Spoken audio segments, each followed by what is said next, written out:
Il primo caso su uomo di West Nile della stagione è stato confermato nella regione Veneto. Sebbene ci sia una prima positività in questa fase, l'anno scorso il primo caso si era verificato già a inizio giugno. Il virus viene trasmesso dalle zanzare e non da persona a persona. Solitamente l'infezione è asintomatica, ma in alcuni casi può causare sintomi come febbre, mal di testa, dolori articolari ed eritemi cutanei. Raramente, in circa un caso su 150, possono verificarsi quadri più gravi coinvolgendo il sistema nervoso come meningite ed encefalite. Nelle scorse settimane sono state rilevate le prime positività del virus nelle zanzare, il che richiede un'attenta sorveglianza del territorio da parte delle autorità regionali e dei dipartimenti di prevenzione delle aziende ULS.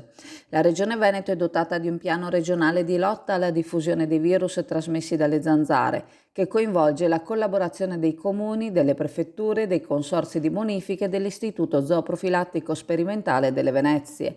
La sorveglianza si basa sul monitoraggio delle infezioni negli uomini e negli animali e sulla ricerca del virus nelle zanzare. Ogni anno i comuni, in collaborazione con le ULS, attuano specifici programmi di lotta alle zanzare, con interventi mirati alla rimozione delle larve e alla manutenzione delle aree a maggior rischio di proliferazione. La Regione ha rafforzato le misure di sorveglianza per la stagione in corso per prevenire la diffusione del virus e garantire la sicurezza della popolazione.